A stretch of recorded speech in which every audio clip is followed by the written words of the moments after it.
की भावनाओं को प्रकट करने के लिए भी आपके अंदर एक हिम्मत चाहिए, क्योंकि बहुत से जातक जातिकाएं होती हैं, लड़का लड़की, जो अपनी प्रेम की भावनाओं को अपने सामने वाले व्यक्ति जो जिससे वो प्रेम करते हैं उसको नहीं बता सकते।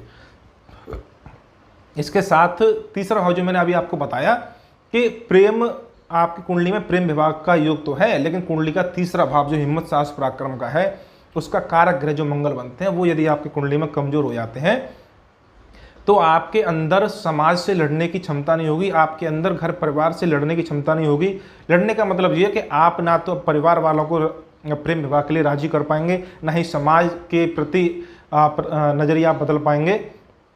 तो अपने प्रेम को विवाह में तब्दील करने के लिए जिस हिम्मत साहस पराक्रम की आपको आवश्यकता है, चाहे अपने आपको माता पिता को राजी करना पड़े, चाहे भाई बहन को राजी करना पड़े, या समाज से आपको थोड़ा संघर्ष करना पड़े, वो सब आपका तीसरा भाव और मंगल देता है। तो उसमें आपकी मंगल की ये प्रथम भूमिका है कि भाई जब तक मंगल और तीसरा भाव बली नहीं होगा, चाहे कुंडली में प्रेम का योग कितना ही बन रहा हो, विवाह में तब्दील नहीं हो पाएगा। इसके बाद जैसे मैंने आपको बताया कि मनोभाव प्रकट करने के लिए आपके मंगल का बली होना बहुत जरूरी है। मंगल का यदि पंचम भाव पंचमेश पर जब आपके कभी भी प्रभाव पड़ता है तो जातक एकदम वो क्या बोलते हैं उसको, दबंग टाइप का आशिक वो बनता है, वो अपने मन की भावना को तुरंत प्रकट करता है। तो ये आपके तीन ग्रह बन जाते हैं, शुक्र चंद्र और मंगल, ये तीन ग्रह बन गए प्रेम के लिए। तो आप अब उसमें आप कॉम्बिनेशन बना लीजिए, और भाव आपके हो गए पहला भाव, पंचम भाव और सप्तम भाव, ये तीन प्रमुख भाव हो गए। नवम भाव, तीसरा भाव, 11 भाव, ये सहायक भाव की तरह भूमिका निभाएंगे।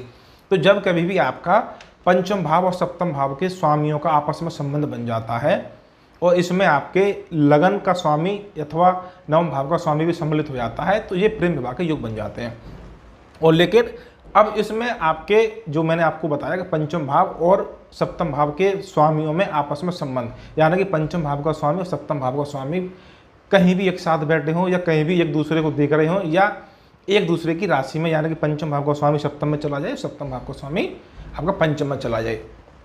इस तरह से ये योग बन जाएगा, तो वो प्रेम विवाह का योग बनेगा। लेकिन इसमें आपका कोई ना कोई ग्रह शुक्र, मंगल और चंद्रमा होना चाहिए। और एक अनिवार्य नियम के रूप में आप देखेंगे तो लगन अथवा लग्नेश, सप्तम भाव अथवा सप्तमेश, इनका संबंध चंद्रमा से होना चाहिए युति अथवा दृष्टि के आधार पे।